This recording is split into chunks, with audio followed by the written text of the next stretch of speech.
Exit പോളുകളൊക്കെ ഈ നിലയ്ക്ക് ഇരിക്കുമ്പോൾ തന്നെ അജിംസ് ഒരു പ്രധാനപ്പെട്ട സംഗതി, കഴിഞ്ഞ പഞ്ചായത്ത് ഇലക്ഷനിൽ UDF-നേക്കാൾ LDF എന്തായാലും മെച്ചപ്പെട്ട നിലയെടുക്കുമെന്ന് പൊതുവെ പ്രവചിക്കപ്പെട്ടിരുന്നു. സെഫോളജിസ്റ്റുകൾ പോലും പറഞ്ഞു എന്തായാലും തദ്ദേശ തെരഞ്ഞെടുപ്പിൽ LDF-ന്റെ ഒരു മേൽക്കൈ പ്രകടമായിരിക്കുന്നു. പക്ഷേ ആ ഭരണം മാറുന്ന തെരഞ്ഞെടുപ്പല്ല എന്ന് അറിയാമായിരുന്നിട്ട് കൂടി ഭരണവിരുദ്ധതയുടെ ഒരു കലി ജനം തീർത്ത് നാം കഴിഞ്ഞ തദ്ദേശ തെരഞ്ഞെടുപ്പിൽ കണ്ടു.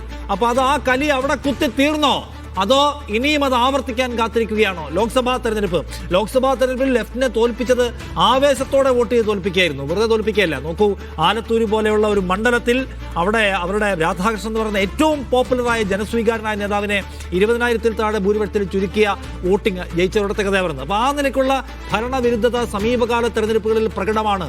അത് ആളുകൾ വോട്ട് ചെയ്ത് തീർത്തോ?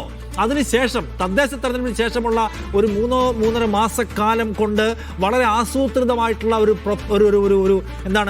പ്രചാരണ സാമഗ്രികളുടെ ഇടപാടുകൾ വഴി, അല്ലെങ്കിൽ വളരെ ശാസ്ത്രീയമായിട്ടുള്ള വളരെ തന്ത്രപരമായ പ്രചാരണം കൊണ്ട് ഭരണവിരുദ്ധതയെ മറികടക്കാനും ജനങ്ങളെ ആശയക്കുഴപ്പത്തിലാക്കാനും അല്ലെങ്കിൽ എതിർ വോട്ടേഴ്സിനെ ആശയക്കുഴപ്പത്തിലാക്കാനും സർക്കാരിന്റെ തുടർച്ച ഉറപ്പാക്കാനും കഴിയുന്ന എഞ്ചിനീയറിംഗ് പ്രചാരണ പരിപാടികൾ, അതിൽ വിജയിക്കാൻ LDF-ന് കഴിഞ്ഞോ? ഈ ചോദ്യമായിരിക്കും ഒരു പ്രധാനപ്പെട്ട ഉത്തരം തേടുന്ന ചോദ്യം. ഒന്ന്.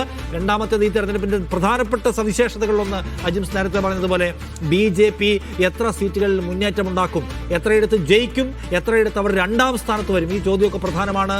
2ാം സ്ഥാനത്ത് വരുന്ന ഇടങ്ങളിൽ ആരുടെ വിജയത്തെയായിരിക്കും അവർ മാറ്റിമറിക്കാൻ പോകുന്നതെന്ന ചോദ്യമുണ്ട്. ഇപ്പോൾ കേരളത്തിൽ എല്ലായിടത്തും BJPക്ക് എല്ലാ റീജിയണിലും BJP നേട്ടമുണ്ടാക്കുമെന്ന് അവർ പ്രതീക്ഷിക്കുന്നുണ്ട്. കോഴിക്കോട് BJP നേട്ടമുണ്ടാക്കും എന്ന് പ്രതീക്ഷിക്കുന്ന സ്ഥലങ്ങളുണ്ട്. മലബാർ റീജിയണിൽ, മധ്യ കേരളത്തിലും BJP നേട്ടമുണ്ടാക്കുമെന്ന് വിചാരിക്കുന്ന കുറേ അധികം മണ്ഡലങ്ങളുണ്ട്. തൃശ്ശൂരടക്കം BJP വിജയസാധ്യതയെ പോലും സ്വപ്നം കാണുന്ന ഒരു പകലാണ് ഈ പകൽ എന്നത് പ്രത്യേകം കാണുക.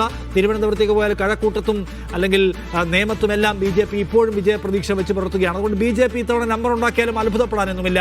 ഒന്ന്, BJPയെ കുറിച്ച് എപ്പോഴും പറയുക ഒന്നുകിൽ മഞ്ചേശ്വരത്ത് അല്ലെങ്കിൽ നേമത്തെ അയക്കുമെന്നാണ്. അതൊക്കെ പോയിട്ട് മഞ്ചേശ്വരവും നേമവും കഴക്കൂട്ടവും കാസർഗോഡും അല്ലെങ്കിൽ പാലക്കാട്, തൃശ്ശൂര്, ഇവിടെയൊക്കെ BJP വിജയപ്രതീക്ഷ വെച്ച് പുലർത്തുന്നു എന്നത് ഈ തെരഞ്ഞെടുപ്പിന്റെ സവിശേഷതയാണ്. അപ്പോൾ BJP ആകമാന വളർച്ച പ്രകടമാക്കുന്ന ഒരു തെരഞ്ഞെടുപ്പായിരിക്കുമോ ഈ തെരഞ്ഞെടുപ്പ്? വിജയങ്ങൾ മാത്രമല്ല, അതോ BJP ഒരു പ്രത്യേക തരംഗത്തിൽ ഒരു ഭരണവിരുദ്ധ വികാരം, നമ്മൾ വോട്ട് ചെയ്തിട്ട് ഈ സർക്കാരിനെ മാറ്റിയേ മതിയാകൂ, നമ്മുടെ വോട്ട് പാഴായി പോകാൻ പാടില്ല, വിജയിക്കുന്നവർക്കേ ചെയ്യാവൂ, വിജയിക്കുന്ന മുന്നണിക്കേ ചെയ്യാൻ പാടുള്ളൂ എന്നൊരു പൊതുവികാരം കേരളത്തിൽ പ്രവർത്തിച്ചിട്ടുണ്ടെങ്കിൽ അത് BJPക്ക് തിരിച്ചടിയാകുമ്പോൾ